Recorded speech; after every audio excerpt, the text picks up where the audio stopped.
Hey guys, so this video is going to be on just propositional logic, just translations. And I'm just going to go ahead and jump right in. I'm sorry if it gets a little rough because I don't have time for edits or retakes or anything like that. But let's go ahead and go in. So the idea behind propositional logic is that we start off with just single capital letters, and each capital letter is just going to be a proposition.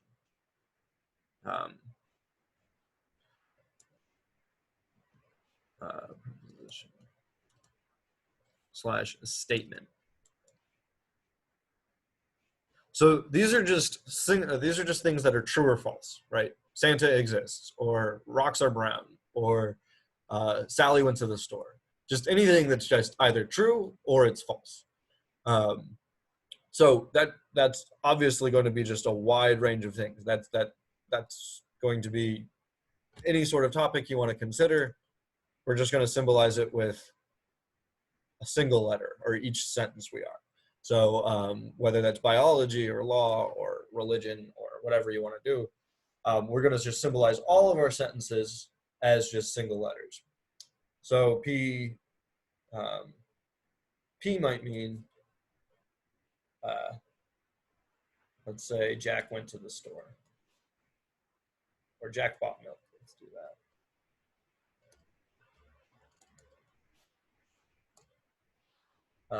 Right, and then Q, it's just another capital letter, is just going to be another sentence. Maybe Chrissy bought milk.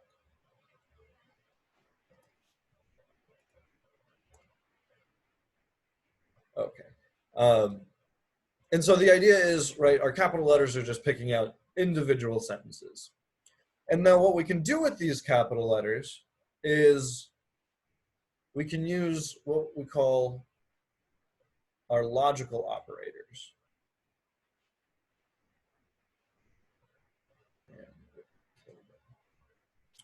Right, so with these logical operators or connectives, we can operate on, or we can connect these basic simple sentences to form more complicated sentences. And then later on, we're gonna look at how these complicated sentences relate to each other based on the structure that we've connected them with, based on the truth values and whatnot. So we'll get into all that maybe later in this video or in future videos. Okay, so the idea here is we're gonna take simple sentences like Jack bought the milk. So I'll erase this.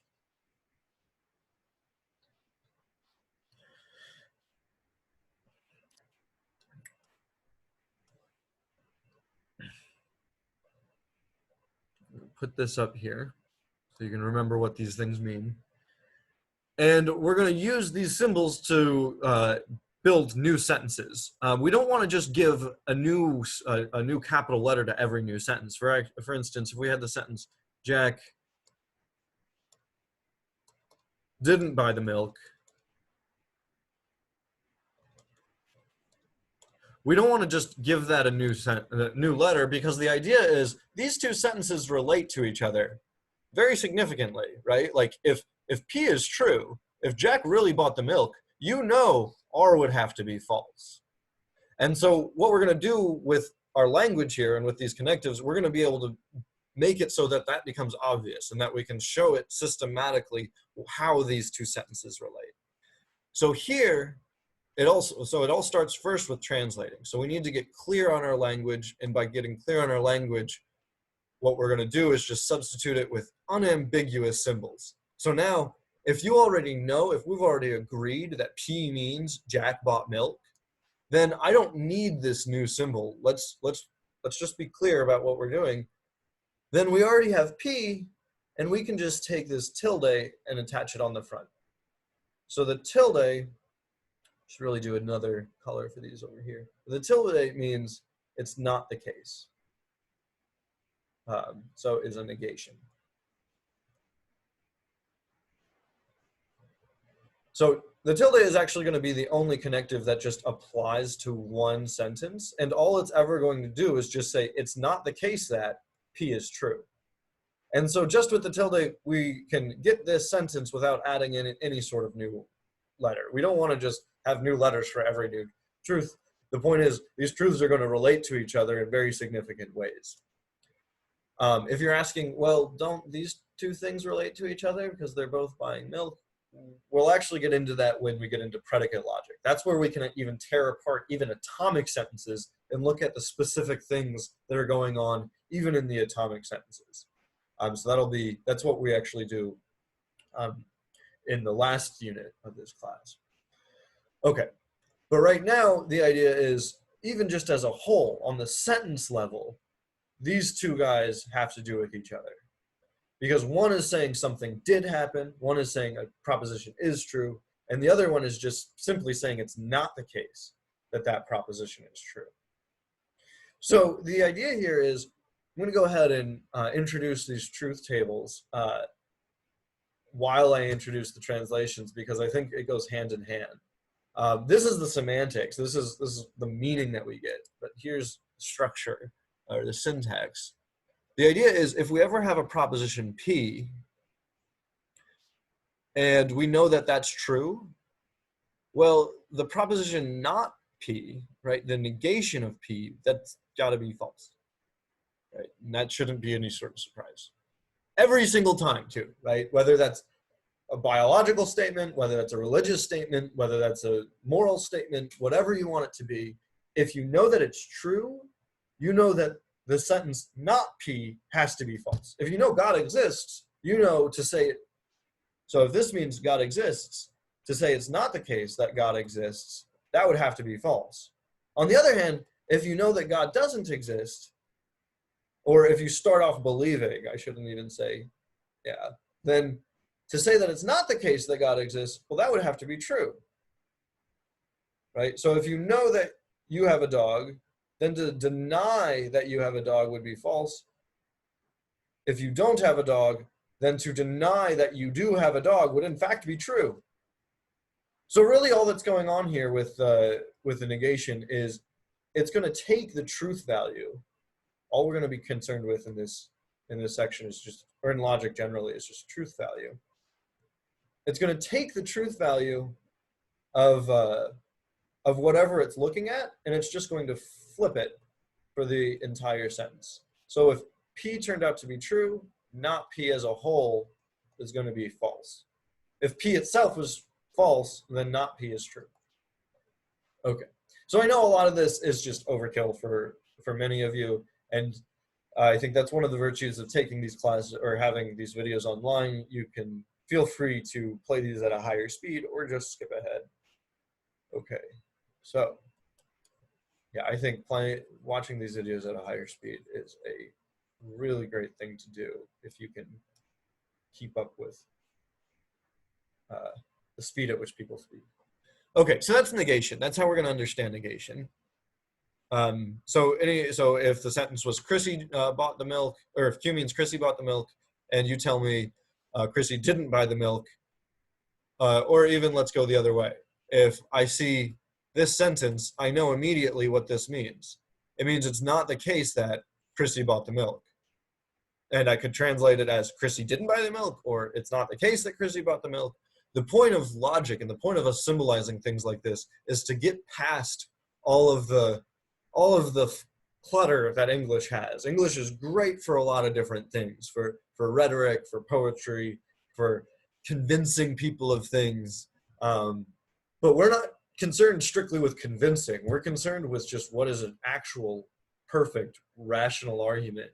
When is it that it's not about, oh, wow, you appealed to my emotions or something like that? When is it that when is it that you're going to prove that your conclusion is true, assuming that your premises are true? Okay.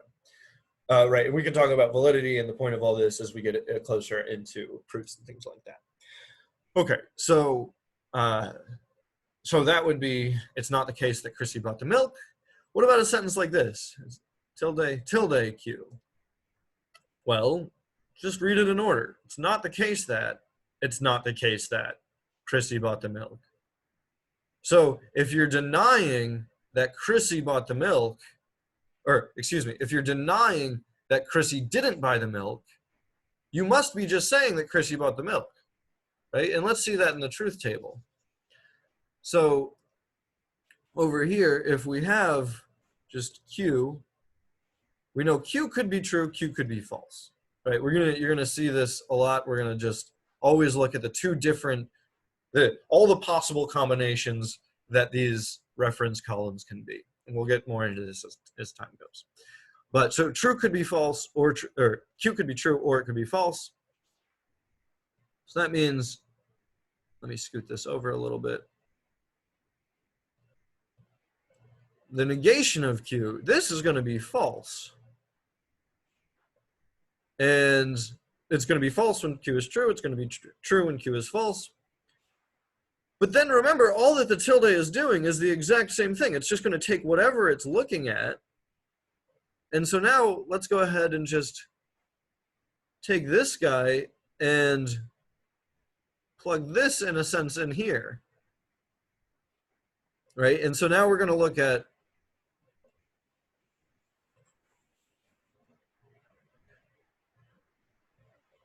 based on, so now you can think of this guy, or right, you can think of your reference column as just being not Q.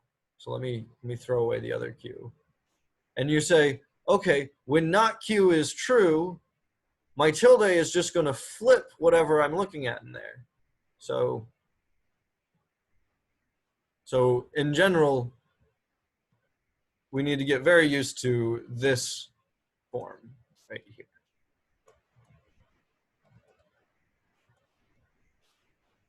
This is the fundamental truth table for negation. It says if your sentence starts off true, then negating that sentence makes it false. So the idea is if our sentence right here is starting off false, then negating it right here is going to make the entire sentence, in fact, true. So here, the entire sentence is going to be true. And down here, if inside the parentheses is true, then the negation of that is, in fact, false.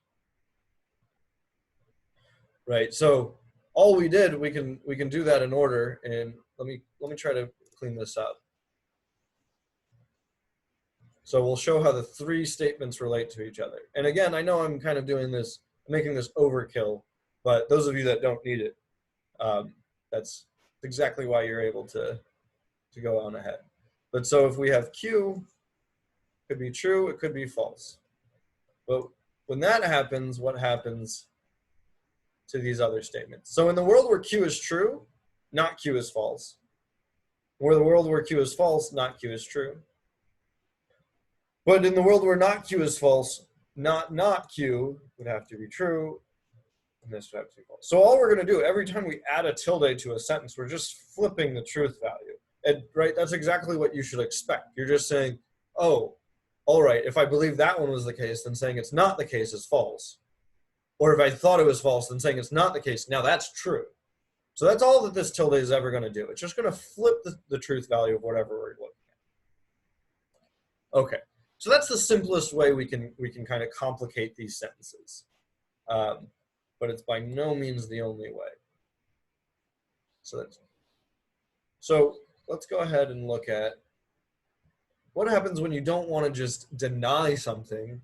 What happens when you want to talk about two things in sequence? So the simplest example of that is, what if we wanted to say Jack and Chrissy both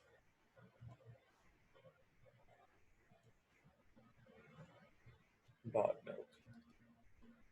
God. Right. And again, I apologize for my handwriting. Hopefully we'll get better as time goes on. But so what if we want to say something like that? Well, that's exactly the work of, change color, the conjunction.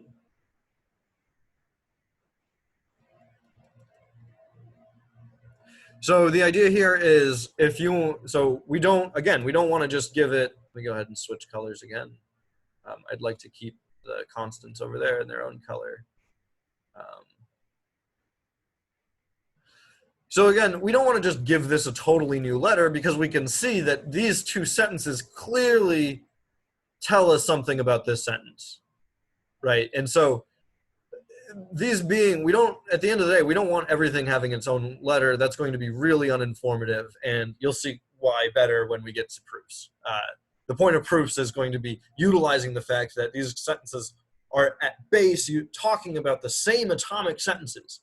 We're all talking about whether or not Jack or Chrissy went to the store and things like that. So we don't want to have just a different, if we have a different letter for each one, we're not going to be able to break those things apart like we want to and really think about this like we want to.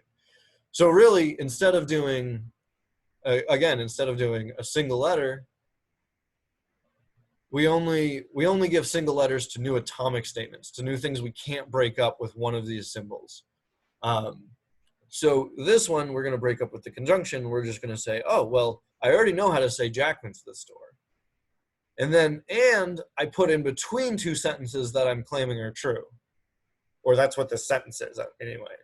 So and says, okay, two things are true. Look to my left, that's true. Look to my right, and that's true. So this sentence is saying, it's the case that P is true and Q is true. So Jack bought milk and Chrissy bought milk. So we can translate that in a million different English ways or natural language ways. And at the end of the day, we're always saying the same thing. And I think, again, it's easiest to see when we look at just kind of the way that these truth values structure. So we're again going to look at a truth table. So we have P, Q, then we have the sentence P and Q. Right, and so the idea is, actually, let me go ahead and move this over. So you might not have been totally clear on what we did in the truth table in the last section. I mean, looking at not itself, it shouldn't be too bad, but the table might have been confusing. But that's going to be something that's going to be important for us to get actually pretty good at. So I'm just going to move this up here. I'm sorry that it's crowded. I'm also going to go ahead and maximize this now for myself. Oh, and in that case, whatever. Let's do this. So we're going to go ahead and put the translation up there just in case we forget. We'll try to keep this a little bit clean. Okay.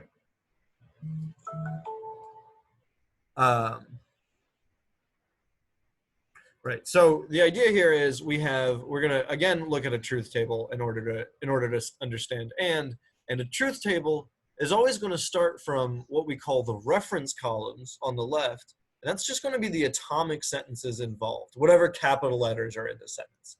And then on the right are our target sentence. So these are the ones that are actually complicated, whose truth value we want to figure out based on the truth value of the simple sentences. So the idea is we want to look at every single way the world could go and figure out, okay, what's going to go on to the complicated sentence based on the little sentences, based on the atomic sentences. So when we only had one statement, when we were only looking at Q, and the reason why we looked at only Q in the first place was because the tilde only applies to one sentence at a time. So we only had to consider the complications that happened to one sentence, and we knew, okay, Q could either be true or it could be false. The idea though now is that we also have to worry about P, and we have to worry about all the different ways P could go. So for instance, yeah, sure, Chrissy might have gone and bought milk, and sure, like it might have been that Chrissy didn't buy milk, but we also have to now worry about the fact that Jack might have gone to buy milk. And in fact, it's not just that Jack might have gone to buy milk when Chrissy buys milk, but Jack also might go to buy milk at the same time Chrissy doesn't go to buy milk. So the idea here is each one of these rows is going to pick out one particular world, one particular combination of events. And so obviously we haven't filled out everything. There's the occasions where Jack actually does go to buy milk and the various ways Chrissy can respond. I mean, or it doesn't have to be a response, of course. She might not know what Jack's doing, but the various things Chrissy could be doing while Jack goes to buy milk. But there's also the possible worlds where Jack doesn't go to buy milk and what Chrissy might do in those. Okay, so I'll try to explain this in a handful of different ways as we go, because it can be understood in a handful of different ways. But the idea is we've just unfolded the 4 different possible ways the world could be with respect to these 2 sentences, right? World 1, both of them bought milk. World 2, Jack did, but Chrissy didn't. 3, Jack did not, but Chrissy did. And 4, neither one of them did. And so the idea is, based on the 4 possible ways that the world could go, this kind of just, we're going to figure out what happens to the complicated sentence. So we're exhausting the possible ways the world could go to understand exhaustively this complicated sentence. Right, so this will make more sense when we actually look at it, hopefully, if it's not already. So the idea is, let's go ahead and go through our 4 worlds. In the first world, or actually, let's just start maybe a little bit more randomly.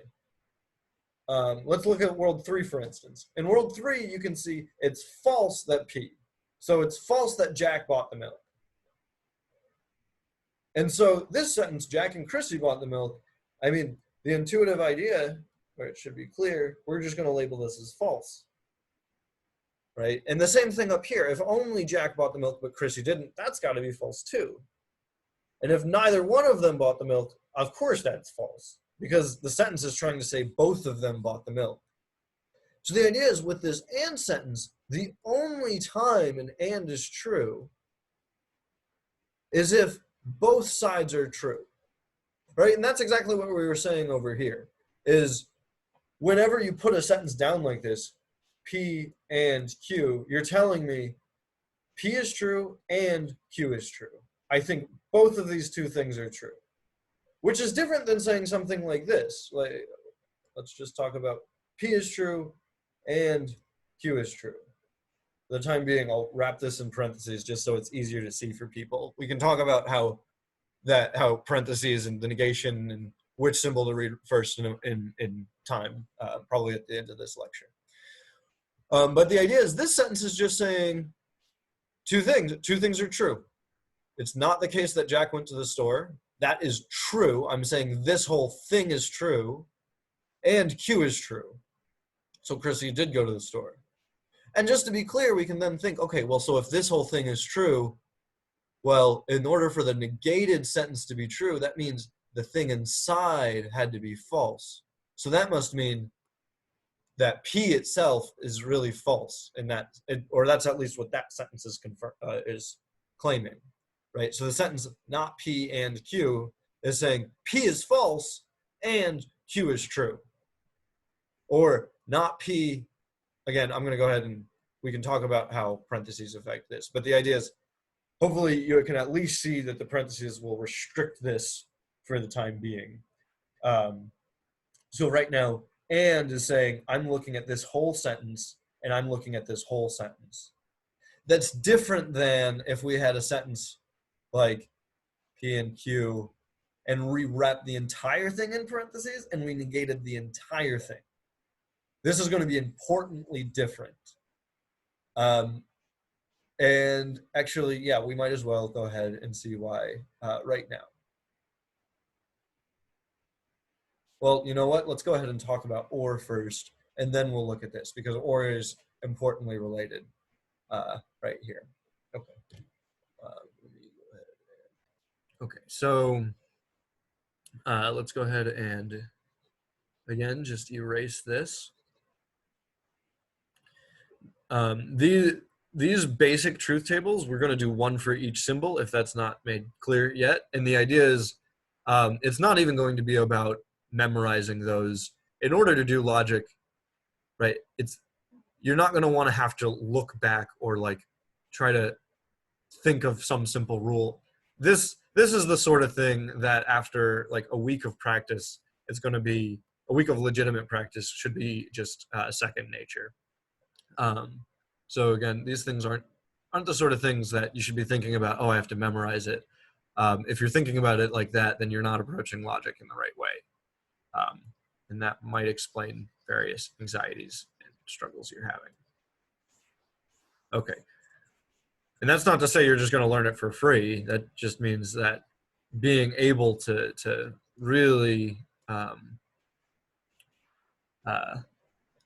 really internalize these concepts is just it's a different beast than just trying to memorize some facts or memorize just arbitrary symbols on a table.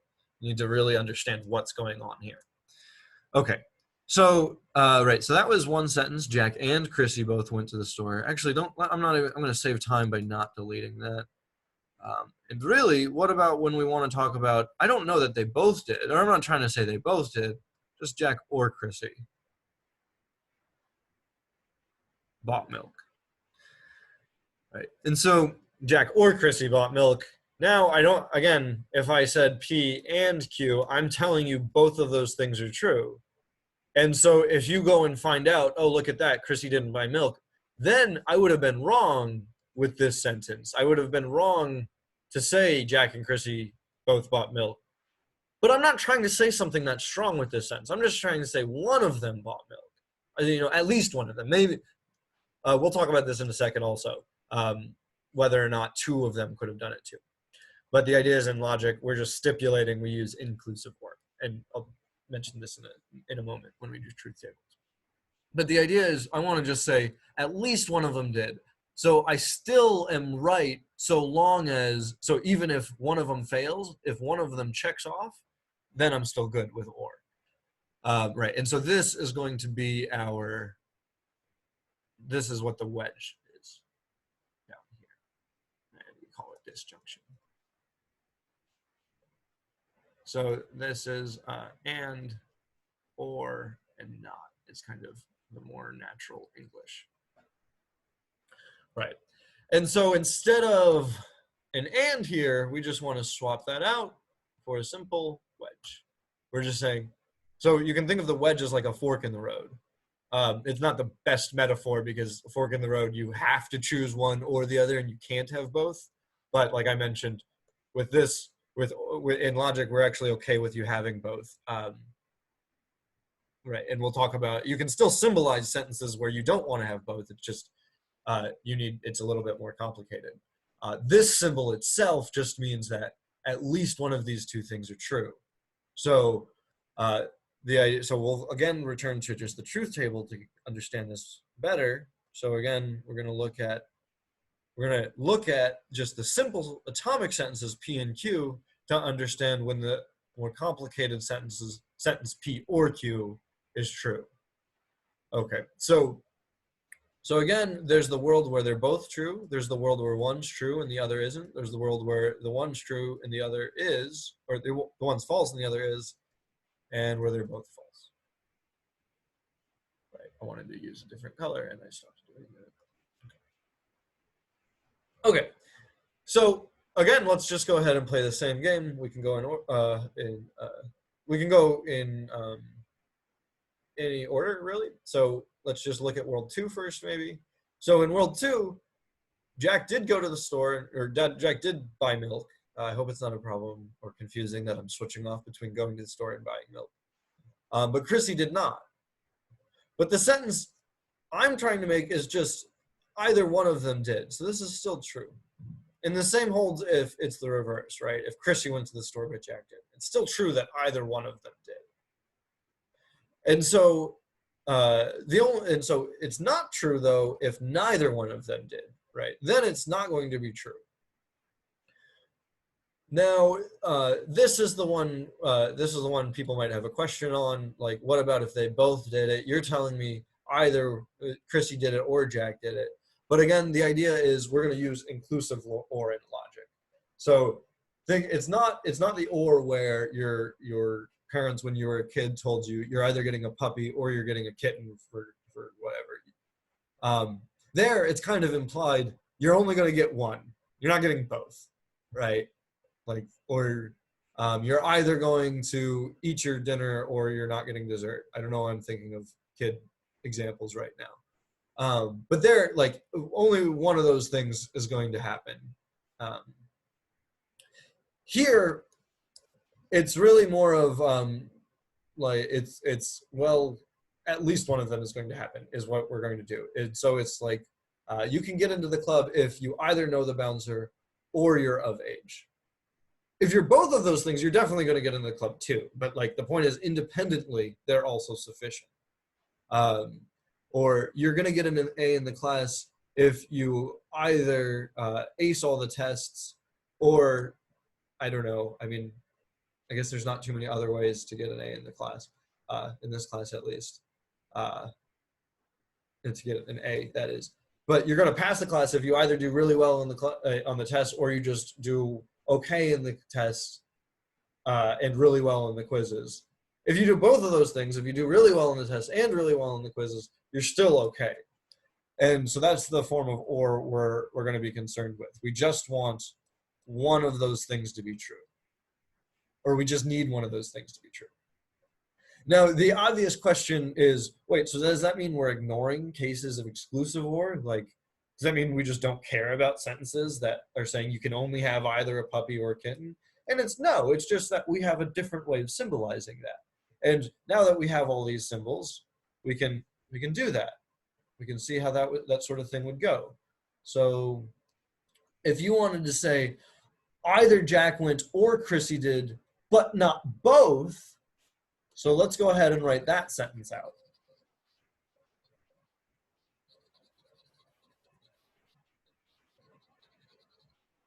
So we're going to do either Jack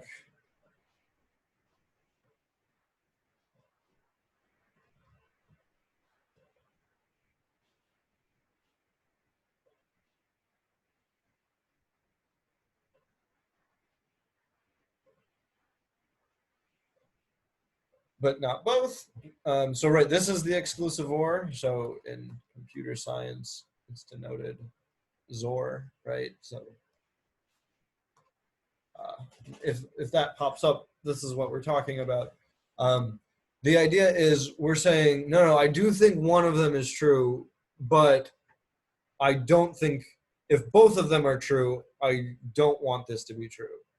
Right, so like if you've got both a puppy and a kitten, then what your parents told you was actually false. They were telling you you're only going to get one. You're either going to get a puppy or you're going to get a kitten. So if you got both, then you would tell them, you were actually, I mean, thanks for being wrong, but you were actually wrong. So the idea with the XOR truth table, sometimes XOR is denoted with an X in a circle. It would have something that looks like this. Right? The only time it's ever true is if only one of the sides is true. Not neither and not both. Okay, you don't have to worry about that truth table. I didn't put XOR down here. We could have just added another symbol. Ultimately, we can add more symbols, but we like there to be kind of just a nice, elegant, simple list of symbols that we can build everything else out of. So right now we're going to build this XOR symbol just out of the symbols we already have. And what we're going to do is use the truth table to show that, in fact, it's going to be the same thing. So I'm going to go ahead and put this back. What XOR would have to look like. Oops, that should be cute. Right? So XOR, again, is just going to be false, true, true, false. Right, and this is just something that you're going to have to get familiar with, is just identifying these connectives with what the column of the truth table looks like. Or is only ever false in row 4 when both of its sides are false. It's always only going to be looking at two sides, so you can always think about it as 4 different possible worlds where its left side is true, right side is true, et cetera, et cetera, et cetera. And the only time it's ever false is in the bottom. So again, we're going to use the truth tables to be comparing sentences a lot because it tells us in what ways their truth values relate to one another. Okay. If this is still all confusing, don't worry because we'll get into examples. And that hopefully will make it more clear. Okay, so let's go ahead and just do this. So this sentence, either Jack went to the store or Chrissy did, but not both, right? That's again the same form of either you're going to get a dog or you're going to get a cat, but you're not going to get both exclusively. And let's just go ahead and translate this, basically how we're going to learn to translate any sentence. And the idea is we're just going to identify what we call the main operator. Let me just write this term down. The one that looks at everything in the sentence.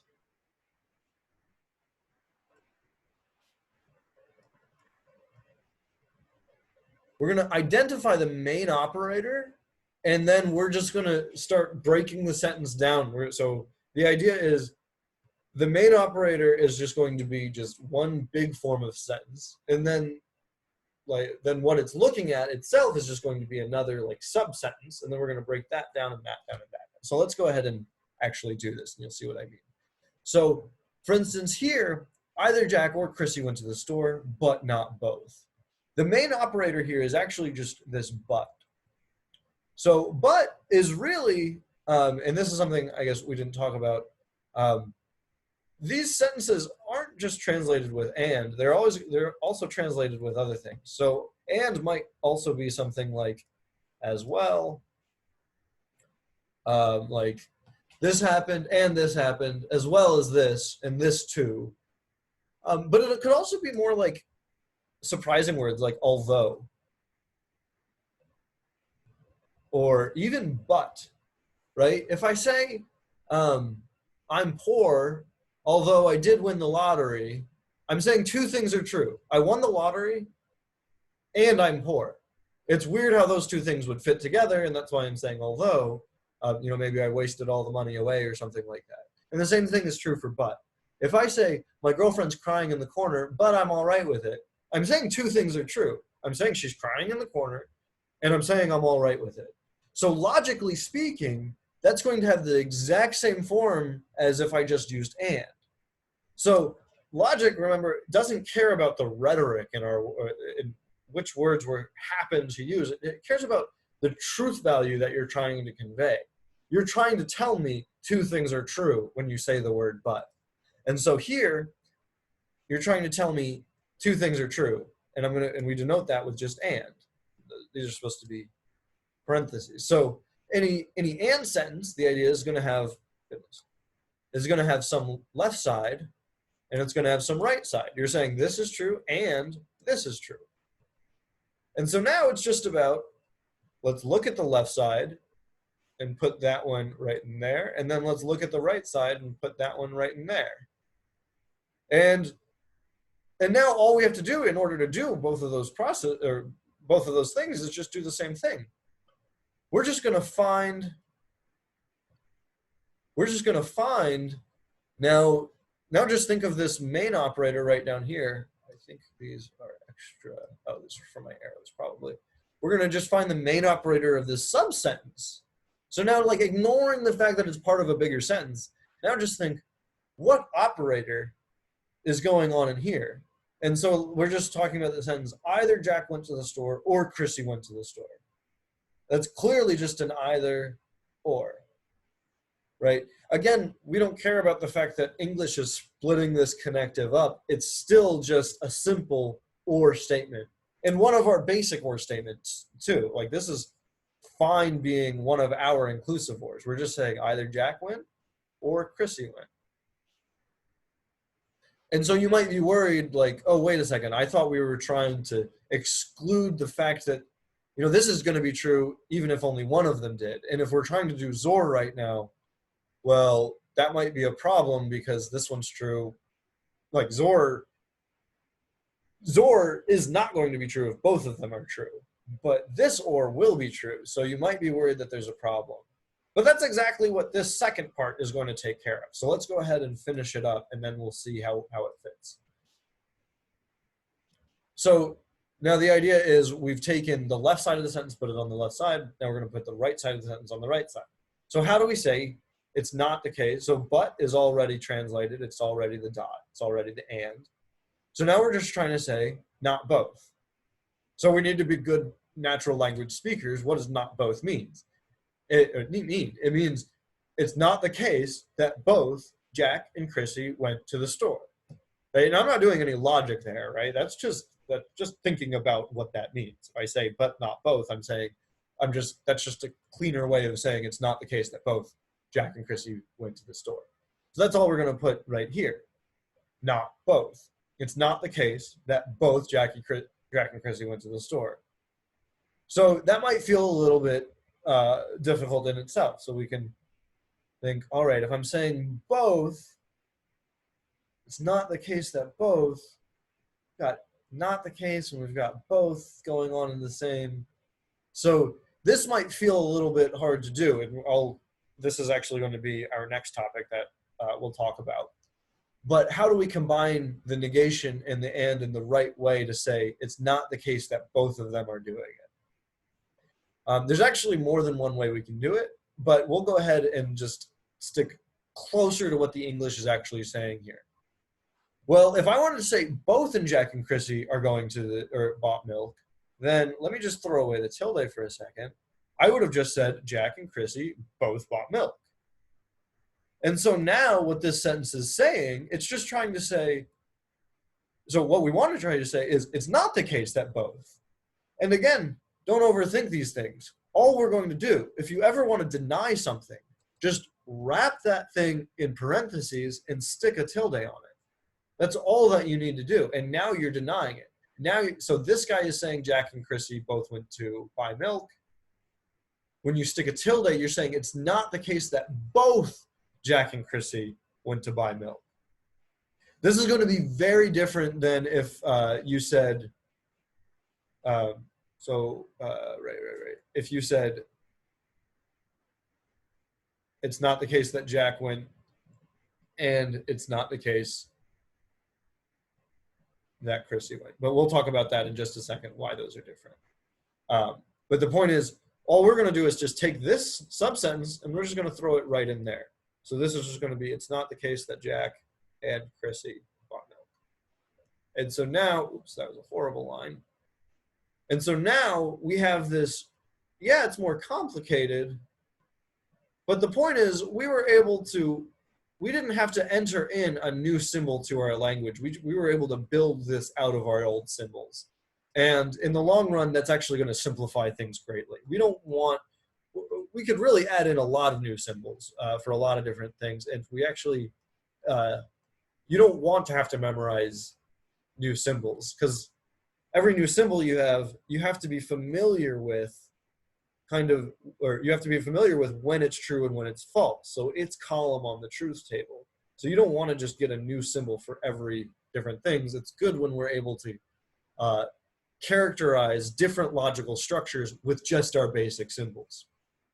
Ultimately, what actually comes out, and we won't get into this in this class, but any sentence we can actually symbolize with just the symbols we have here. I know we've only looked at 3 so far. Actually, those are the only ones you need. Even these ones are superfluous. They're just gonna be kind of nice to have too. They're gonna be very intuitive. But really, the idea is just with these symbols, we can build any other symbol we want, or any other, not just symbol we want. I don't want to confuse it like that. Just any other complicated sentence you want can be built out of ands, ors, and nots. Any complication of a sentence. Setting aside like when you're talking about specific objects or predicates. All right, that's the stuff we're going to get into next in the last part of the class with predicate logic. At this point, though, if we're just talking about organizing things that are just simply either true or false, these symbols are all we need. Okay, so let me go ahead and clean this up a little bit, so that way I can make the claim better that we've successfully translated the Zor right here.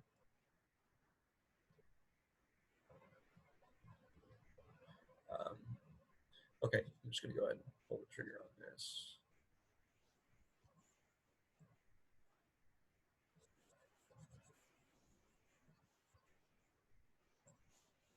So I will just go ahead and redo this.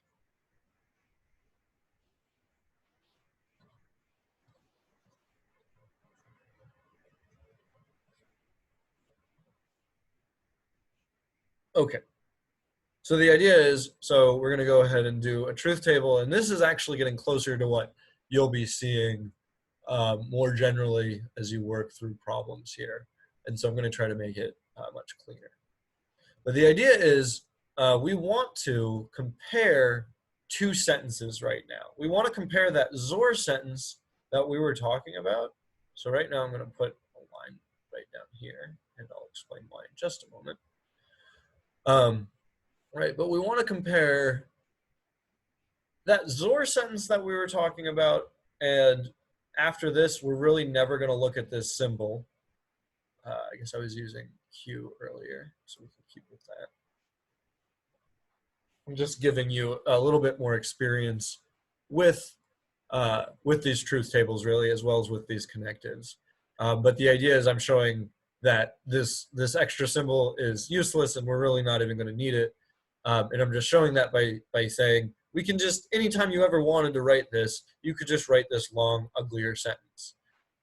Right, and so that long, uglier sentence is just, well, either P or Q is true, but it's not the case. And again, I'll go ahead and be overkill with the parentheses just so you can see it a little bit more. It's not the case that P and Q are true. All right, and so the idea here is, remember, an and, the way this is going to work is an and requires both sides to be true. So first, the Zor is only going to be satisfied when? It's only going to be satisfied if, let's go ahead and fill in our reference columns first. But it's only going to be satisfied if one of these sides is true, but not both. So the idea is this left part is going to tell us, oh, I want one of the sides to be true. And the and requires that this guy is happy.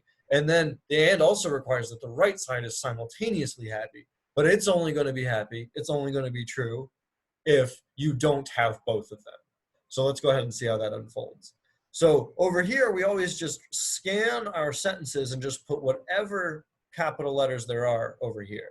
Because the idea is these complicated sentences are just going to depend on whatever atomic sentences they're actually built on.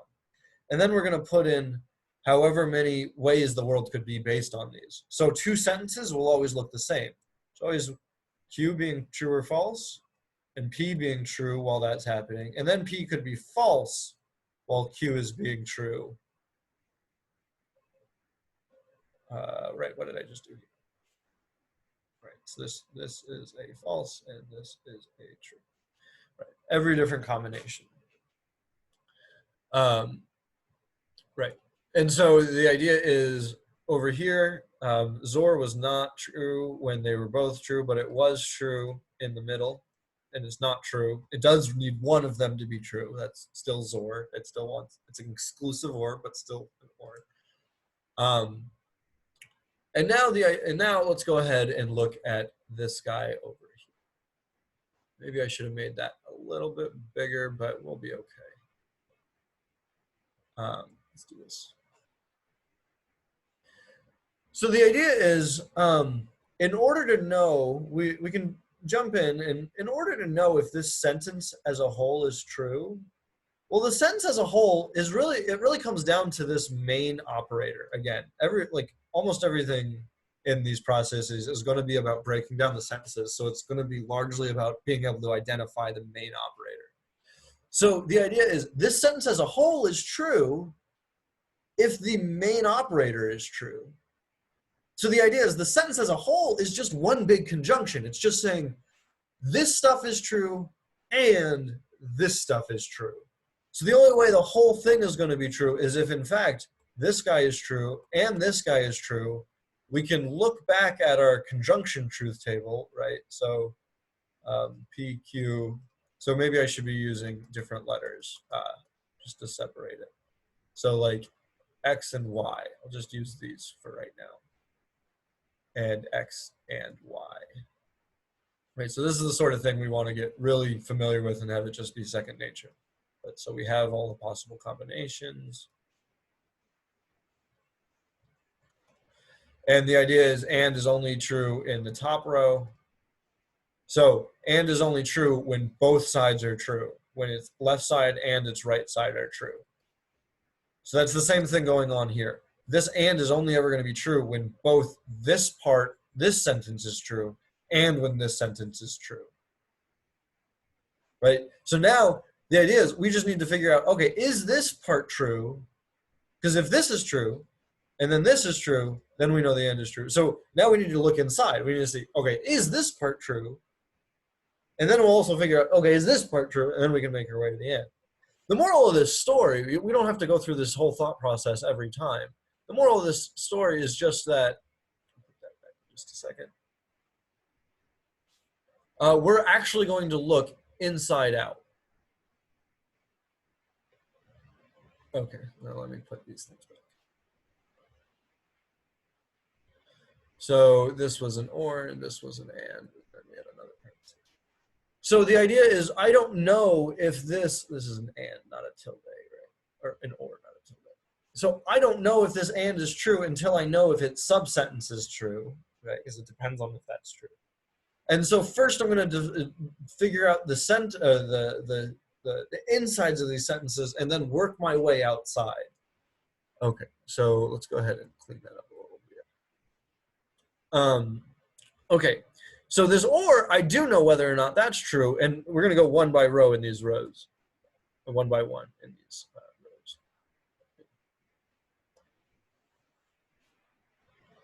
So whether or not this sentence is true is obviously going to depend on whether or not, or is going to depend on which world we're in, right? Whether or not P is true, whether or not Q is true. So the idea is we're going to look at each different world to see the truth value of our more complicated sentence. So this or sentence in here, I do know whether or not that's true right up here, right? Because an or, go ahead and put it over here too.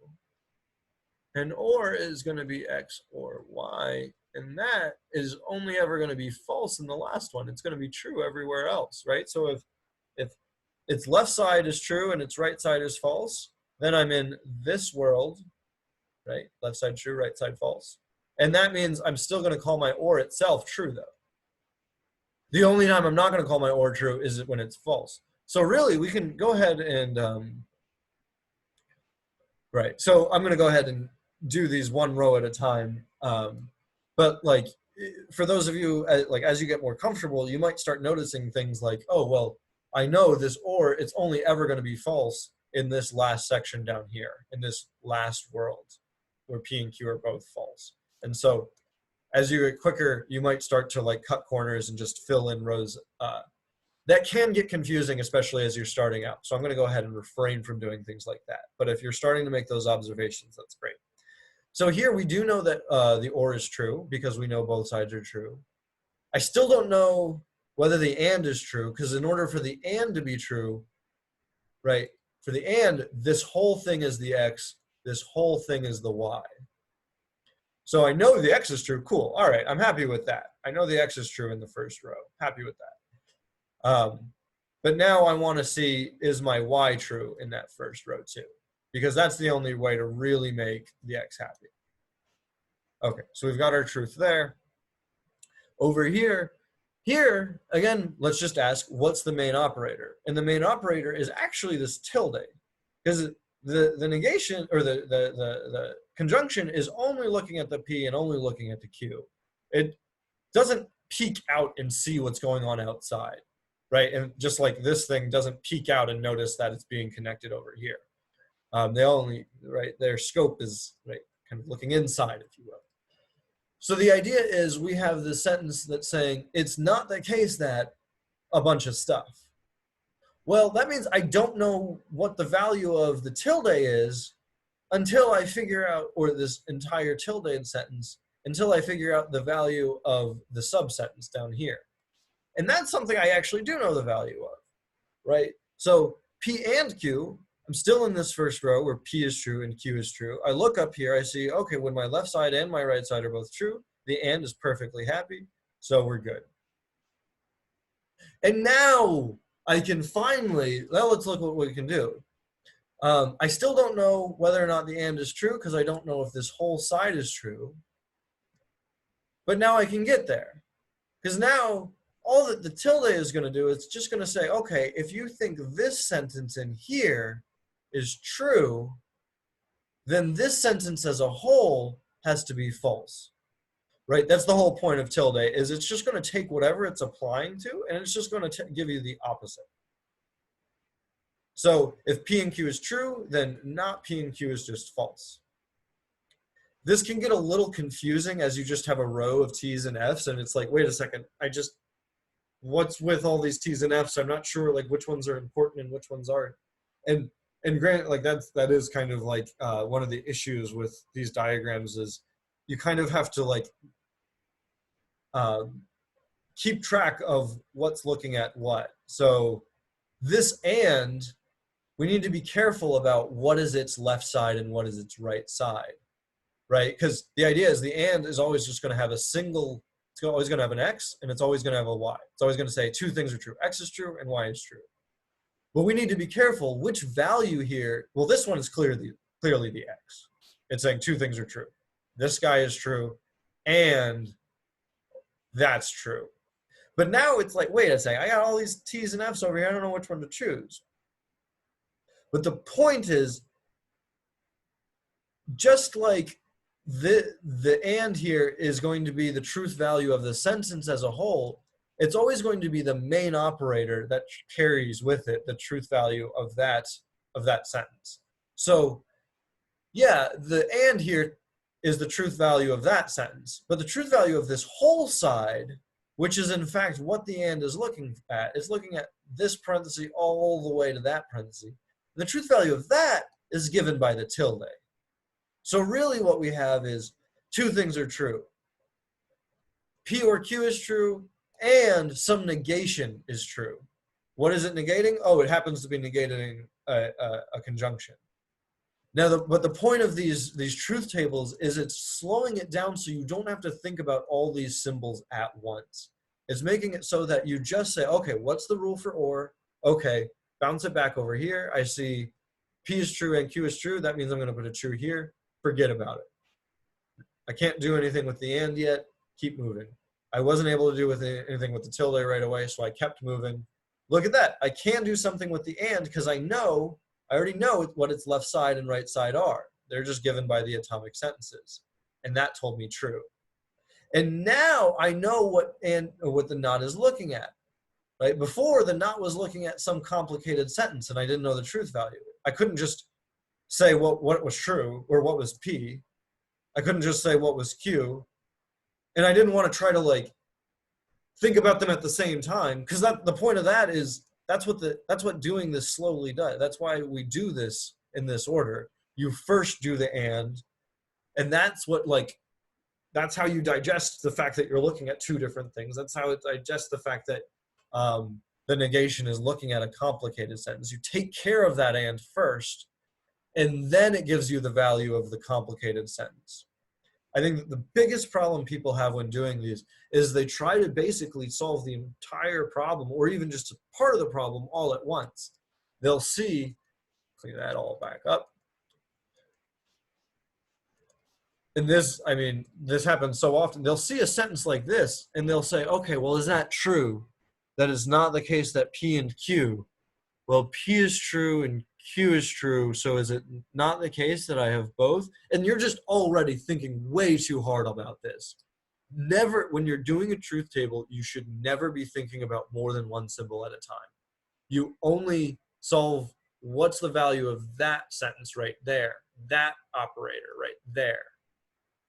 And then you move on to the next one based on the value that you've already found. That's the number one issue people have, is that they carry with them the fact that, wait, wasn't that negated earlier? Don't I need to flip it? And it's like, no, you already took care of that. But again, we'll get into all this as we go. Okay, so now, like we just made the case for, the and is looking at that value and the F, right? Which is the value for the tilde.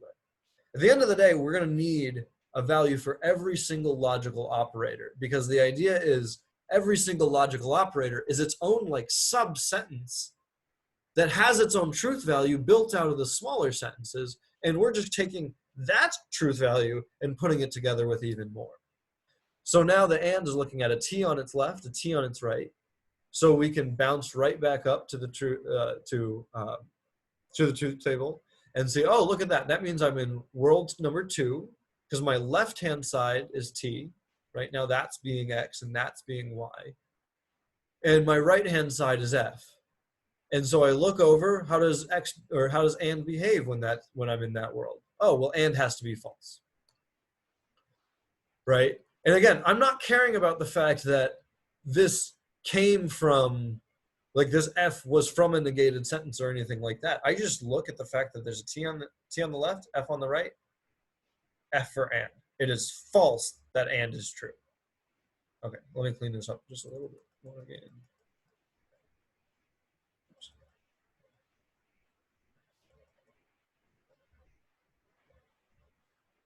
Okay, get those out of there. Okay. Right, so then this guy is going to turn into false. And I'm going to circle him because he's in fact the value of the sentence as a whole. There's no more operators there's no more sentences to connect and digest. That is the value of the sentence. When P is true and Q is true, this sentence as a whole is false. And it's because the last operator I worked on has to be my main operator, and that's the one that tells me the truth value of the entire sentence.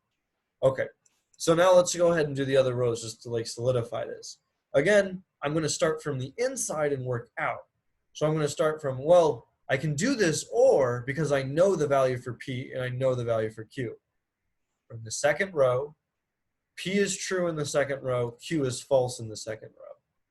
Or is totally cool with that. Or is still going to be true even when P is true, even when your left side is true and your right side is false. So I'm just checking which symbol I have, and that tells me what rule do I want to follow in a sense. So I need to know what's on my right side and what's on my left side, and then basically alternate. Given that tells me what world I'm in. That your left side and right side tells you which row you need to be looking at, and then which symbol you're looking at tells you, okay, is the sentence as a whole going to be true or false? Okay. So I'm going to try to pick up the speed a little bit more. I mean, in general, I'm fine with taking my time on this because the point is to give you guys a real thorough explanation on this. Or at least, I mean, these can't be all too thorough because I don't have time to edit and I can't like write notes beforehand and think about how I'll do these lectures. But I want to give you guys a good amount of just exposure to someone working and thinking through this. Okay, so let's go ahead and just do this second row. We'll do these last connectives, and then we have that last topic. Okay, so here we have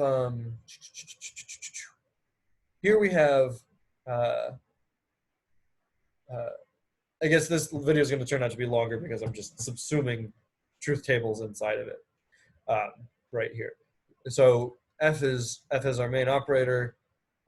Here we're in our third row, and we're looking at an or in this blank, and so we know the or is going to be true, not third row, but in our second row. So we're good. And then let's go ahead and bounce over here. I still can't do the negation because that relies on me first figuring that out. So let's do those first. Don't want that blank to be there. Okay, so I have to do the conjunction, which I can do because I do know the values for the and. Here, however, the and, excuse me, is going to be false. So we're going to go ahead and put false for the and because when I look up here, I see I'm in the second row because my left side is true and my right side is false. That's not because I just happen to be in the second row in this truth table. It's because it just so happens that my left side is true and my right side is false. Because when I looked over here, I just so happened to be in the second row. So I look over here, which row has it that my left side is true and my right side is false? Oh, it's right there. And then I have and tells me to give a false in that situation. So that's why I put false right there.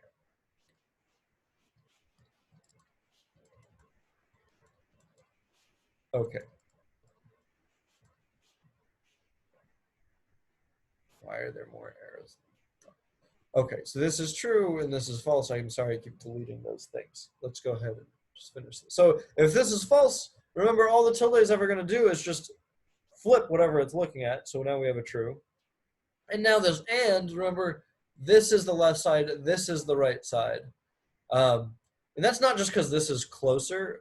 We'll look at other examples where it's not about just the proximity. It's about what was the last value you gave yourself over here. Sometimes it's actually going to be that like you have a bunch of values in a line and you need to figure out which one of these is considered the right side of my operator right here. And it might actually be this. It might be like that this is some conjunction of those two sides. And there's some truth values here, there's some truth values here, but the real value that you want to look at is all the way down there. So it's really important just to be careful what the connectives are looking at. Okay. I feel like I keep saying I'm going to pick up the speed and then I get bogged down with another explanation. So now actions speak louder than words. So we have those being false and true. So now we're looking at that as the right and that as the left. So now and is totally happy with that and gives it true. Let's go ahead and now do our third. And so I'll go ahead and circle the main operator again. That's the value of the sentence as a whole. And now the next one. So again, we have an or saying that one of them is true. So that's happy. The and is not happy because one of these is false and it's looking at those. These both going to be false. The negation is just going to flip that. And then the and is going to look at that T and it's going to look at that T and it's going to say, yeah, cool. That's all I need. I need a T on both sides. And so that means the third row, the and is also happy. I know my lines aren't getting even here. Forgive me. But that's what's going on. And now let's go ahead and do the fourth row. In the fourth row, we have the left side of the or and the right side of the or are actually both false. So boom, boom, boom. We actually have in the fourth row, the or is false. Over here with the and, sure, this is going to be false because both sides are false. And the and says when you have both sides being false, I'm going to be false. And then we're going to negate that to get the true, because negation is just going to flip whatever we had. But now, left side is false, right side is true, so the and is going to give us a false. We'll circle that. We'll clean that up just a tad. False. Okay, now the moral of the story here is just that, is there a, can I, no.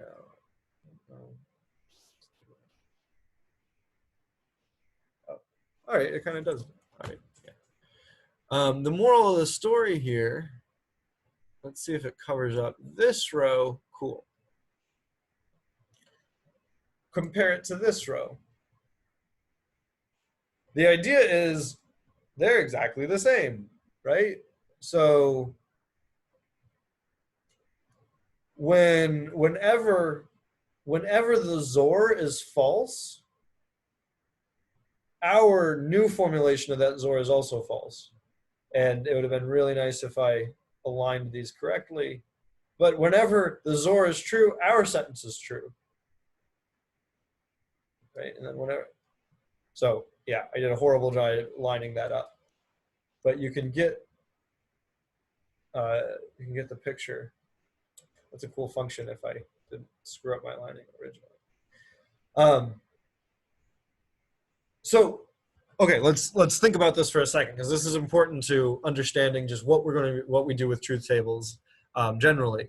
We're comparing these sentences based on absolutely every possible way the world could go. And what we've found out is no matter how the world could go, these sentences are going to say the same thing. They're both either going to be false or they're both going to be true. So for logic, that's all we care about in order to just say that's the same sentence. If every time you say one sentence, a different sentence is true, like, so if you told me something's true and I just automatically know the other one's true, as far as logic goes, that just means they're the same thing. Um, right? They're saying exactly the same thing about what's true and what's false. They have exactly the same conditions about on their atomic sentences. Um, right. So in general, we're going to do this strategy in order to show two sentences are the same. We're going to show how, like, well, in absolutely every possible way the world could work, look at those truth values. They're always going to be the same. And this, hopefully, this gives you just a glimpse in terms of in what we're doing with logic and why we're getting into this language. Think about that. If you could think about somebody that believes something that they don't even really, they might not even understand what they believe, or like that two sentences are equivalent, or that they're not equivalent. This method is saying, okay, let's just break down the sentences in a very formal, precise way. And if you can find a row in that truth table where one is true and the other is false, then in fact they're different sentences. There's a way for one of those things to be true, but for the other to be false. Or on the other hand, you can show somebody that, you know what, you're saying the same thing. And so that thing you think you're disagreeing with, you're actually committing yourself to. Those are just very simple examples based on this simple structure we've already developed. But that's the idea here, is we're trying to, without a shadow of a doubt, show different connections between the truth values of our sentences. And this doesn't depend on subjectivity or rhetoric or anything like that, or even on doing any sort of like scientific studies. It's just, if you already started off believing that and you don't want to just be crazy, then you ought to believe this other thing. Because as a matter of fact, they're saying the same thing about reality. They're saying the same thing as true or false. No need for really quotes there. Okay, so that's really more or less, in a lot of ways, we could kind of get started on the whole course just with that, because those three symbols are all you really need. And from there, we can just start doing truth tables. We can start doing proofs and all of that. But as is very common practice, most logic textbooks use these last two symbols, at least the first one, but almost always both these last two. And the idea is because they're very intuitive and they can help out translations a lot. They can be difficult to translate, but it's because they're difficult to translate, probably because the sorts of sentences you're translating are themselves subtle and interesting. And if you didn't have these operators, they might even be probably harder to translate. Actually, I think that's actually very true. So we're making it a little easier on us. We're going to have a little bit more to memorize. I don't like saying that it's memorization, because you shouldn't just be staring at a book it's just as you go on, you'll get used to them. So we're going to have to also go ahead and put in X arrow Y here. And then X double arrow Y will do as well. That one's actually going to be extremely simple. Okay, let's go ahead and do X arrow Y though. So basically, there's let me see, how long have we been going so far? Okay, so let's go ahead and let's just go ahead and finish with the conditional. And so with the and or and not, we didn't go through too many examples of just pure translations with these things. And hopefully, for the most part, it's relatively straightforward. The hardest thing is just getting comfortable with the various different variations, like the fact that and might, like but also means and, or is logically equivalent, or as well, or unless, or just various different English words. But I'm not gonna spend too much time on that, because that's not as central to just understanding logic and the concepts and the methods we're trying to teach here. So with that said, I'm just going to go ahead and get right to the conditional. That we'll talk a little bit more closely about how to translate those things, because actually I think being able to translate those will have a lot of actual practical value not that you're going to be doing any sort of logic formalism in your life.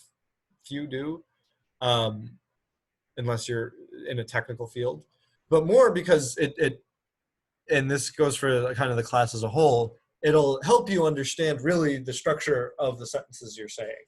Um, and it's hard for me to really even explain to you why that's going to happen or how that's going to happen until we actually just go ahead and dive in. Okay. So the idea is conditional sentences allow us to have a condition and then a consequence, or an antecedent and then a consequence. So we're going to say, like, if it's raining, then the ground is wet.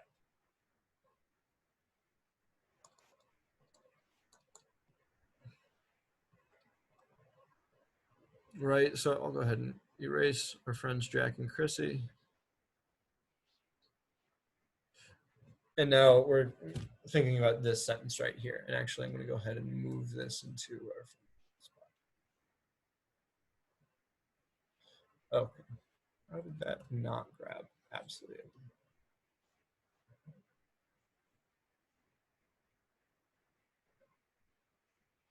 Okay. So the idea is we have this if then. So let's just denote. I'm not going to go ahead and waste the time. Well, you know what? Just because we're very early on, I'll still do this sort of thing. I'll just say R is. This should be capitalized. It's raining. And then W is the ground is wet.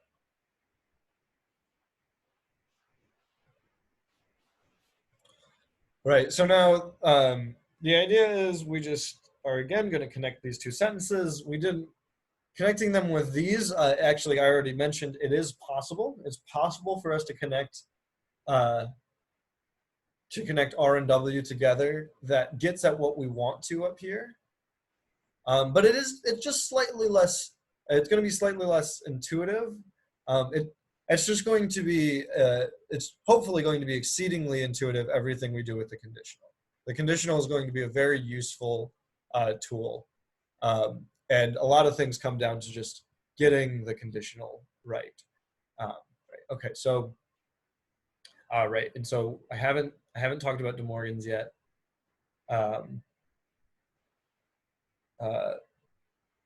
So I'll go ahead and yeah, let's say that now. I wish I had the time to go back and edit and splice this like earlier on and postpone even starting to talk about the conditional, but let's put a pin in the conditional talk just so we can understand completely the and or. Because this last thing I wanted to show you is actually pretty important. And more or less, if you can understand this, you understand and or. You are going to be just fine. And this is De Morgan's, which is just so vital for the rest of the class completely. This is just known as De Morgan's law, or laws. So the idea is there's two different common types of sentences that pop up. Neither nor, and then not both. And I'm going to go ahead and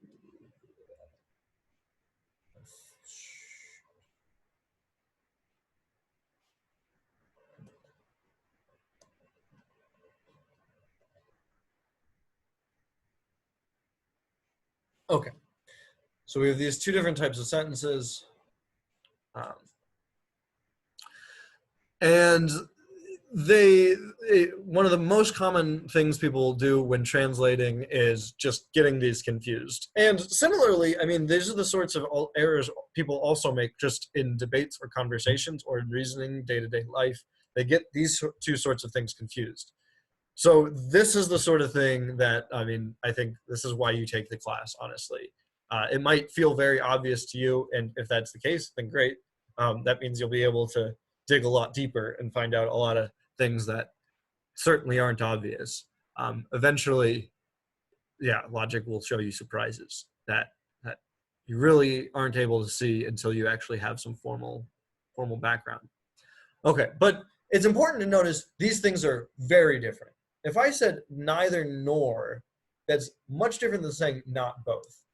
Okay, so if I said um, so if P means the Pats won the Super Bowl, and then E means the Eagles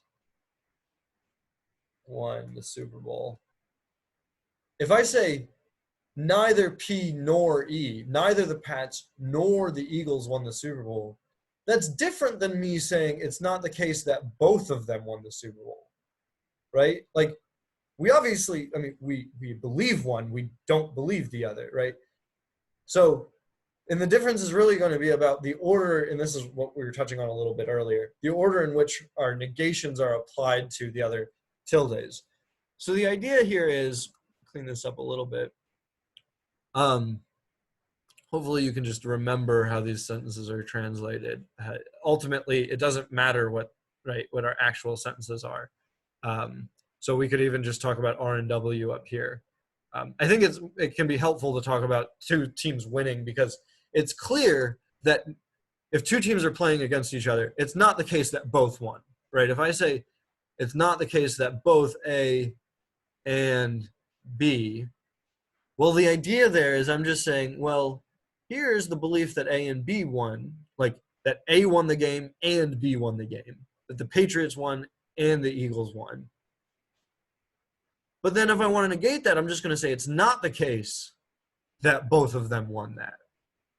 And this is crucially different than if I say something like this. It's not the case that the Patriots won, and it's not the case that the Eagles won, or whomever. Right? So this one is only going to be true if, so right, it's an and is the main operator. So that means if this is going to be true, the both sides have to be true. But if a tilde is going to be true, that better mean F, or the thing it's looking at better be false. This better be false, right? So this sentence here, right, that's exactly what we wanted to say. It's saying neither is true. A is false and B is false. Neither A nor B is true. But that's very different than this guy, right? In order for the and to be true here, in order for you're saying, so let's start with the main operator, actually. So the main operator is the tilde, because the and is just inside. And in order for the tilde to be true, it must be false that the and is true. And for the and to be false, well, look up here. The and can actually be false in three different ways. And we don't have to be sure which way it is. All we know is that, well, one of these guys is false. It's not going to, maybe it's both, maybe it's not both, but at least one. They're not both true. And think about it. That's exactly what we're trying to say. We're trying to say it's not the case that both are true.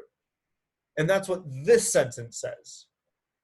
So just to be clear, I'll use the eraser here. Just to be clear, if the top, so these two, if we go ahead and put the truth tables down, the top sentence, or this sentence is going to be true when, they're going to have different truth conditions, right? For instance, if A is actually true, just think about the world where A is actually true and B is actually false, right? So if A is true and B is false, then this conjunction is false, but the negation is in fact true, because we're just going to flip whatever it was looking at. On the other hand, so this sentence as a whole is true. It's not the case that both. Yeah, you're right. It's not the case that both, because somebody didn't do it. On the other hand, this one, if you're about to tell me that A is true and B is false, then okay, A is true. That means not A is false. It's wrong to deny A, but it's right to deny B. If B is false, then we're just going to flip that. But the conjunction now is looking at a false on its left side and a true on its right side, so that's going to be false. So now you have this sentence being false and this sentence being true.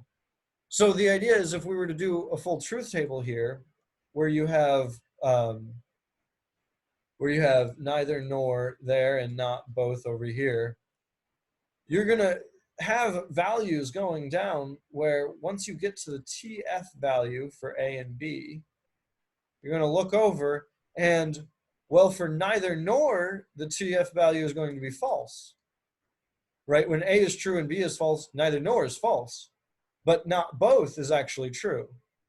So if these are disagreeing, if these can be true, if one is true and the other is false in the exact same world, they're obviously saying different things about the world. Okay, so that's half of De Morgan's rule. So let me just do this. Which is just kind of getting a feel for just even starting off, how do I translate neither nor? And so we haven't actually gotten to the rule or the law yet. We just, what's the intuitive way we translate neither nor is we just say, well, it's not the case that A and it's not the case that B, right? Neither A nor B. And for not both, we're just going to say, well, take the proposition that both and negate it. It's not the case that both. De Morgan's rule is what happens when you how we relate these to the other translations of these sentences. So this is one way I can say this sentence, but I can actually translate this in another way. So if I want to say that not both, right? We were talking about this earlier when I just did A is true and B is false. I said, okay, well, not both is true because all it's saying is at least one of them is failing to be true, right? Not both. So at least one is wrong. Well, think about it. At least one, that's all that or is trying to do. So all we're going to do in order to get a different translation of not both is we're going to say, well, if you think it's not the case that both A and B, well, then that means either A didn't happen, A didn't win, A isn't true, or B isn't true. On the other hand, so that means these two sentences are equivalent and with the original translation. On the other hand, this guy, if I want to say neither A nor B, that's the same thing as taking the proposition, well, like if somebody told me, well, one of them did do it, either A won or B won, and then me saying, no, you're dead wrong. It's not the case that either one of them did it. So this is, in some ways, that might even feel more natural. Neither. It's not the case that either. But remember, these two things are importantly different, just as different as these two are, right? If I say neither A or B, that's different than saying either A failed or B failed.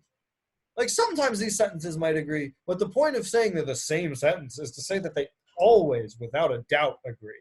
And that's just not the case. So the thing to recognize here is that these all basically have the same, or there's a very similar form going on right here. Let me go ahead and switch up colors. So the idea here is,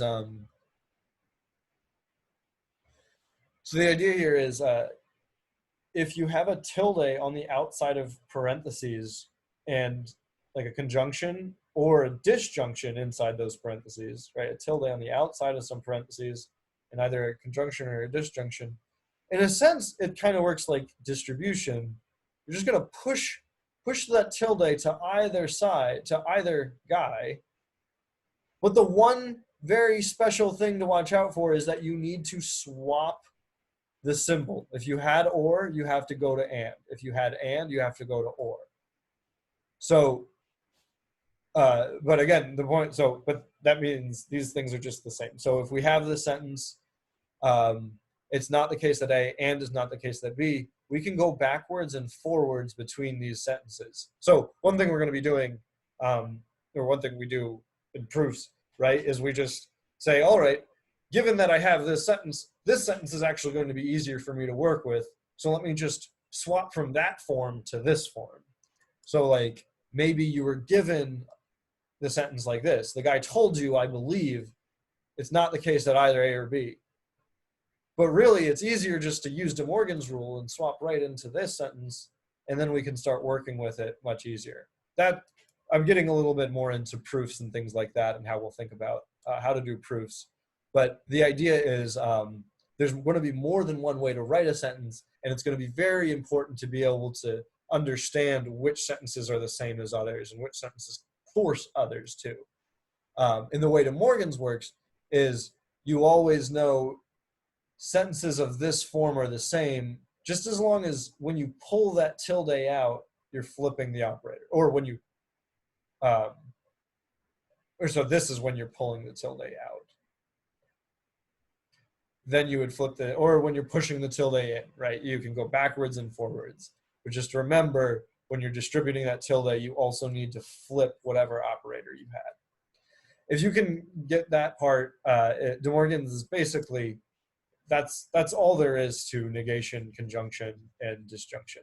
So I would definitely suggest getting very comfortable with understanding how to do De Morgan's. Okay. Without further ado, let's finally do conjunction or conditionals. And so we had that sentence: if it's raining, then the ground is wet. So right, so that's already up top. Good. So the idea is we're again just going to take the operator and we're just going to put on the left side, if it's raining, the right side wet. So this is actually the one operator that cares about the order you put the things down in, right? If I'm telling you you have a dog and a cat, D and C is going to be true exactly the same times as C and D. It's a C. Because it doesn't matter, like, and or, they don't care about which side you're on. Conditional is going to really care about what side. Like it definitely matters which side the letters go on. That said, I'll just say a couple of the most popular. So if I said, so this is the most natural way to do an if-then, to do one of these conditionals, just if blank, then blank. And that just follows the order. But there's a lot of other ways you can say these sentences. And I think, especially as you're starting off, you kind of need to think, you need to build a list of keep or flip. And what I mean by that is you're going to have sentences that look like it's raining if the ground is wet. And also sentences, it's raining. Yeah, I know I spelled that wrong. Only if the ground is wet. Okay. Right. So the important difference here is just the particular operator I used. Oops, I don't want to cross it out.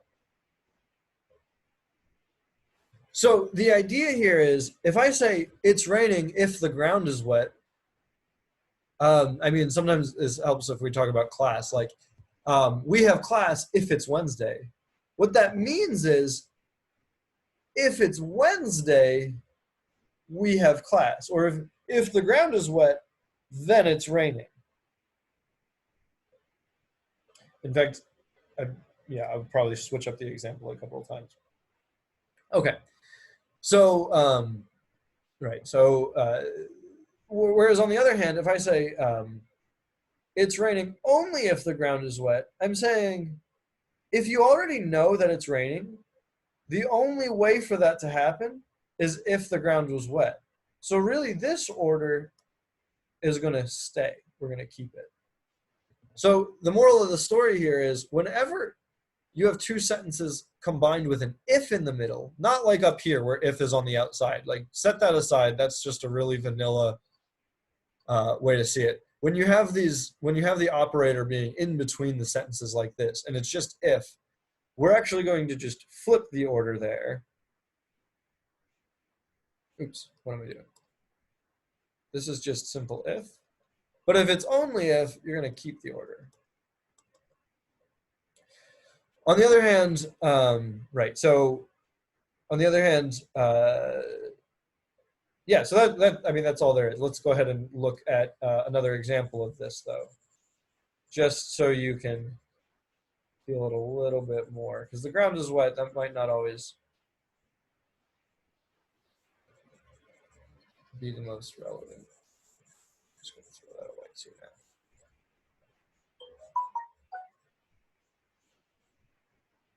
Okay.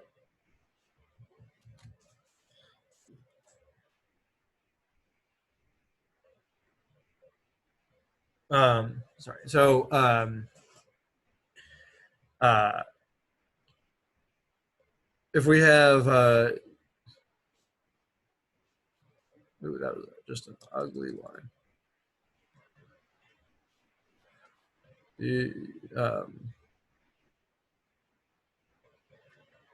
Right, you're playing basketball.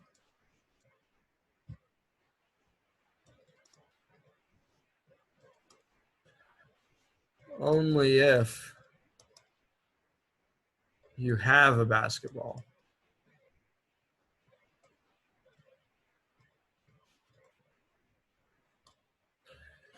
Now compare that to, I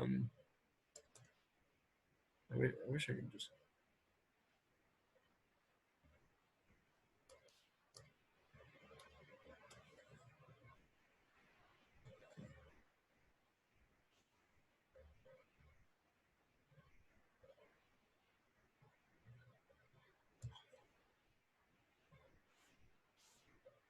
I was really hoping I could copy and paste this, but I don't know that I can.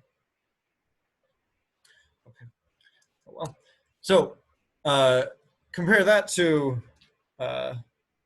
oops, your, not just you playing basketball. Compare that to you're playing basketball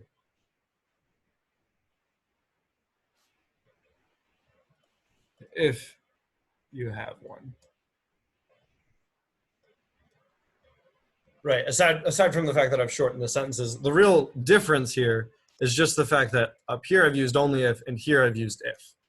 And so again, this is one of the points in the class that I think is actually very relevant to just your everyday life.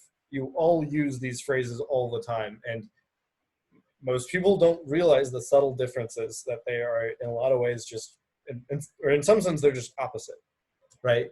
So we don't agree with the second sentence. We can agree with the first one. You're playing basketball, like all of us believe the first sentence, just right out of the gate. You're playing basketball only if you have a basketball. The only way you're playing basketball is if you have a basketball. Obviously, that's true. Two is saying you're playing basketball if you have one. So that's basically saying you having a basketball is sufficient just by itself for you to go play basketball. So we know that that sentence isn't true, and by symbolizing it, we can make it a little bit more obvious. So the first sentence is saying that if you're playing basketball, you must have a basketball. And that's actually true, right? If you're playing basketball, then yeah, you have a basketball. But down here, it doesn't make sense to say, if you have a basketball, you're automatically playing basketball. So you might be confused, like, sure, you first do need to own a basketball before you play the basketball. So, but don't think about this in like a time sequence thing. It's given that you know this, what else do you have to also know? Given that this thing is true, what else has to already be true?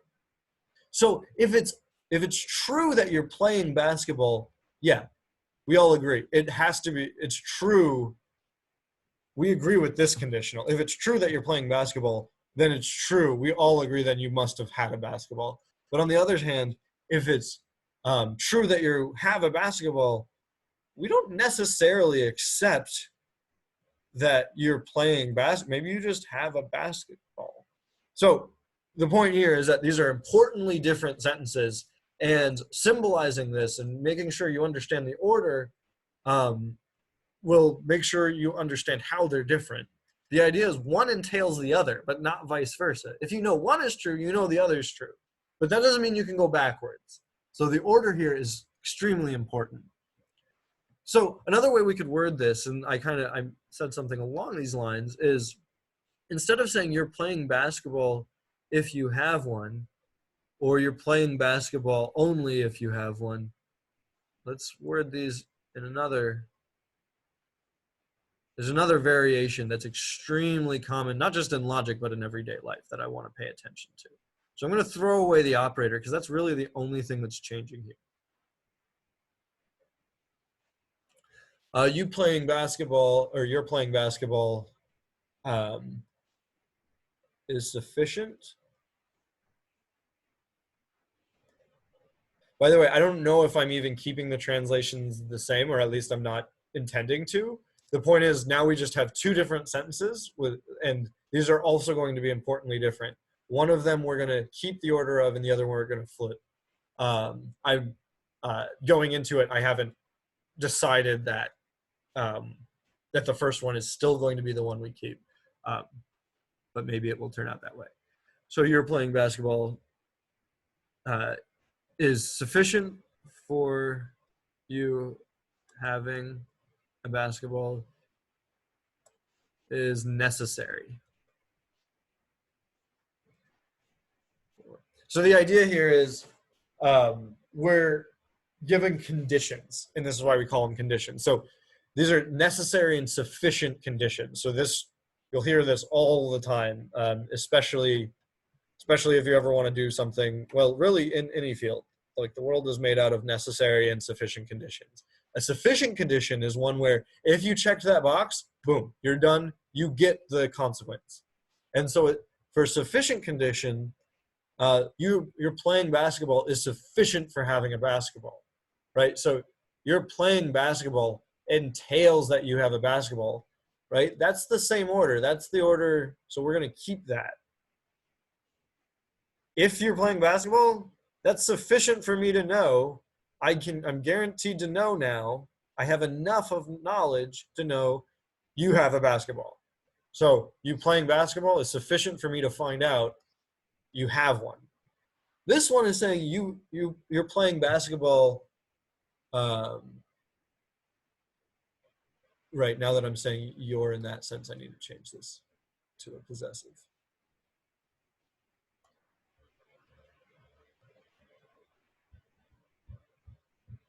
Maybe it should have already been there. I don't know. It's been a long day. So sorry about my grammatical mistakes, but at least I've fixed it now. So the idea here is, down here though, this is saying you're playing basketball is necessary for you to have one. So what that really means is if playing basketball is necessary for you to have one, that means as soon as you checked the box for having a basketball, you must have satisfied the pre-requirement for you to be playing basketball, which, again, we don't agree with. So this sentence should feel wrong, and symbolizing it should point out why. This is saying having a basketball is sufficient for knowing that you're playing basketball. So, right, so we can read this in either way. We can say this is sufficient for that, or we can say P is necessary for H. And same thing up here. We can say P is sufficient for H, or we can say H is necessary for P. They're the same sentence. It's just about which order that you put them in. Notice when I said H is necessary for P, there, if I wrote that down in English, I would be putting H at the left, and then necessary, and then P, and I would have had to flip the order in order to put it into this symbolization. So again, let me just reiterate that. If you're saying doing something is necessary, then that really goes at the end. You're going to swap that order. You're going to take the playing part and it goes at the end, and having, that goes at the beginning. So every conditional both tells you a sufficient and a necessary condition. It's just about how you word it.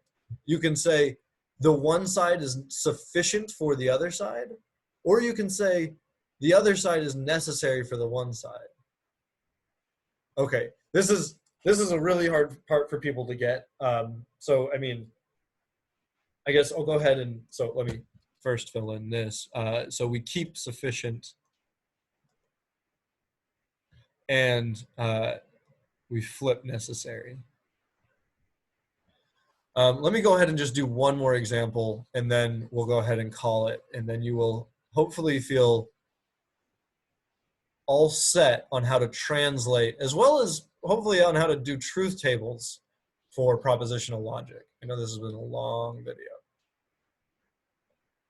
but maybe I'll even break it into more than one video. Okay.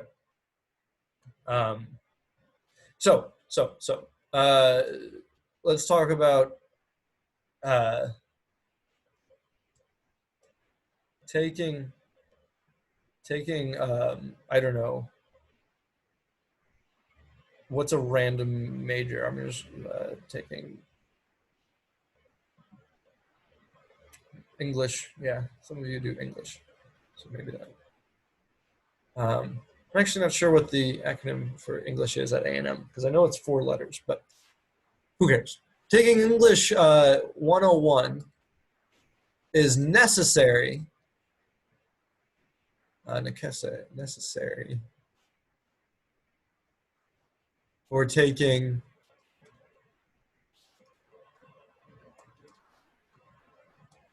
in 440, right? So the point is, taking the 100 level class is necessary for taking the 400 level class. It's a pre-requirement, right? It's necessary. You need to do this if you're going to go on and take the harder class. So the idea is, you might think that like a really common way people will just approach this. Oh, cool. All right. So I'll just do shoot. What's a good symbol for you? I'll just do.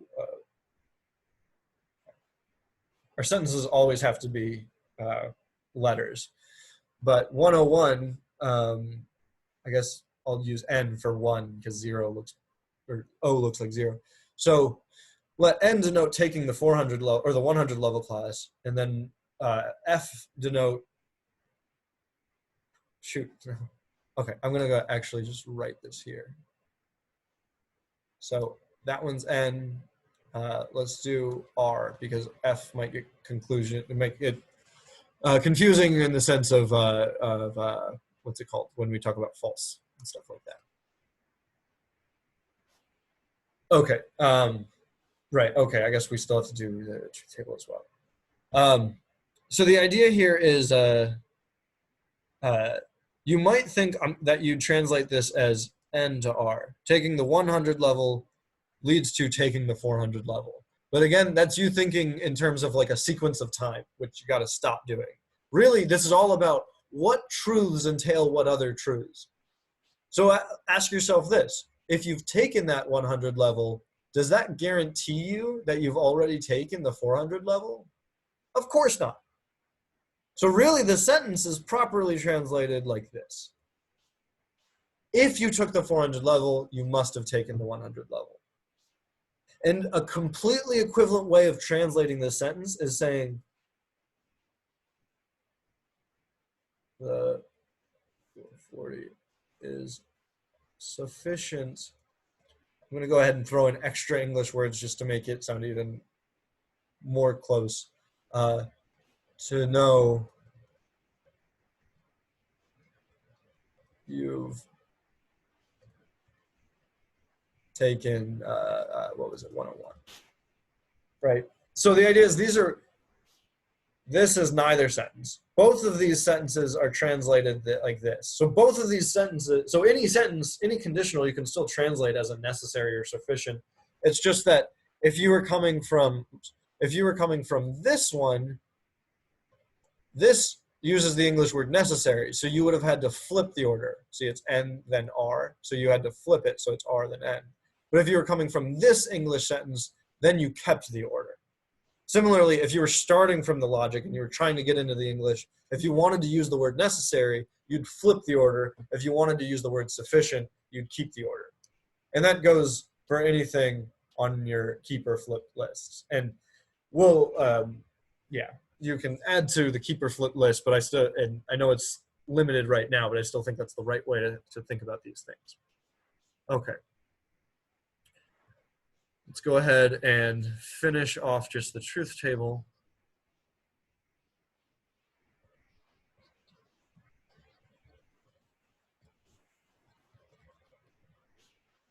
For conjunction, or for biconditional, or for conditional, excuse me. I guess I am doing an entire unit's, or maybe half a unit's worth of work in one video. Okay. So again, we're just going to have P, we're going to have Q, we're going to have if P, then Q, and we want to know based on when these things are what they are, what's going on with if P, then Q. I think the best way to understand this is from Dr. Menzel's example that he used years back. I haven't heard him use this one in a while, but I think it's actually very useful. Which is think about this as a promise that says P is you got an A on the final, and then Q is you pass the class, or you get an A in class. Right. Sorry for being sloppy, but I want to just get through those petty details. And think about this as a promise, saying, if you get an A in the final, then I'll give you an A in the class. All right, I'm not actually making that promise, but that's the idea. And now we want to know under what conditions, right, what states of the world would you call me a liar? Under what conditions would you say you did not keep your promise? It is not the case that if I did this, then you would do that. So in the first world, you got an A in the final, and I gave you an A in the class. You're happy. I kept my promise. Or at least you can't tell me I lied. And at this point, let's just run with that. Let's jump around. In the last world, you didn't get an A in the class, but that's because you didn't get an A on the final. In the third world, you got an A in the class, but you didn't get an A on the final, but you're still not going to call me a liar because maybe there was other reasons you got an A in the class. I didn't tell you that's the only way. And so this is actually, this right here is going to be the difference between if and only if, right? If on the one side and only if. You didn't tell me it's the only way for it to happen. So that can still be true. The only way you're going to tell me that the conditional is false is if you got an A in the class, but I didn't give you an A on the test. That's you satisfying the sufficient condition, but me not doing what was necessary. You did what was enough. I didn't do what was needed following that. That is the only time a conditional is ever false. Okay, so generally speaking, let me go ahead and, so it might feel a little weird, and we'll get used to it, and you'll get used to that as time goes on, but that's how that works, is that the only time a conditional is ever false is if the left side is true, but you didn't get the right side. Because the whole point of the conditional is it's trying to say having the truth on the left side gives you the truth on the right side. So if it didn't happen, it must not have been a true conditional. Must not have been correct to say that the left does get you the right. So all of these are just going to be with P and Q. I'm going to go ahead and show you all of the various things just as a final summary, and I'll throw in the biconditional at the end, but it's not as important, and given how long we've already taken here, I'm not going to spend too much time.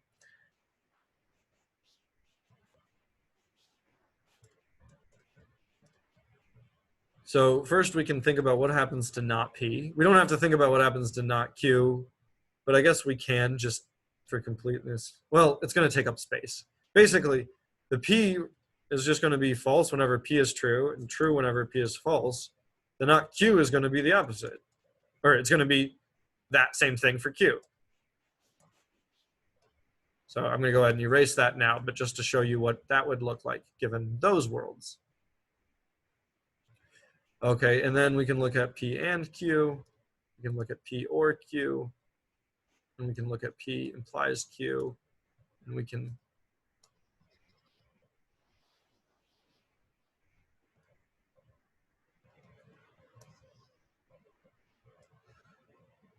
look at P double arrow Q. Right, okay, so that's the first one, we already did it, and then and is only ever gonna be true in the top row. If they're both not true, then you're not gonna get a truth.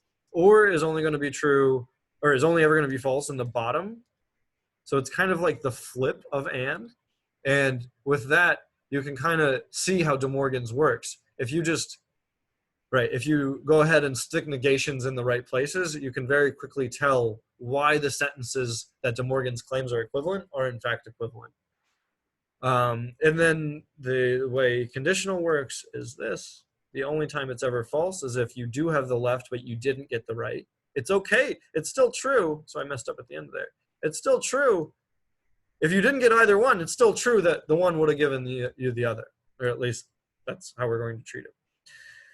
Okay, the last thing is this biconditional. The biconditional just says, and this is the easiest way to explain it, is through the truth table. It's only true here or here. So it just means the only time the biconditional is true, you can kind of think about it as if it's just an equal sign. It's saying that either P and Q are together false or they're together true. So that's all the biconditional is going to mean. And so it's going to be false if they're ever separated. So you can think about this as like, I mean, they come and go together. So that couple that is never seen without the other. If you see Jack, you're going to see Jill. If you see Jill, you're going to see Jack. If you don't see Jack, you're definitely not going to see Jill, and yada, yada, yada. So that would be a couple that's always together. Right, okay. So these are the four different, these are the four different fundamental truth tables that pertain, or five, excuse me, that pertain to each symbol. These first four are widely more important than the last one, but the last one should be very easy to grasp and shouldn't be too much extra. So yeah, maybe I will put on another video where all we do is something like examples, but that sort of thing is much better done when like in a study session or during office hours. So with that, I will go ahead and close it out. I think we've gone ahead and we've gone through both the semantics for each of these, meaning like how do we translate them into English, and also the syntax. So this is a conditional. So we've gone through the semantics, which is like how do we translate them to English, but also the syntax, which is what do we say about their truth values given the structures of the sentence. And we've gone through each and every connective, some more than others. And we also looked at De Morgan's, and as well as some finer points of translating conditionals. Okay.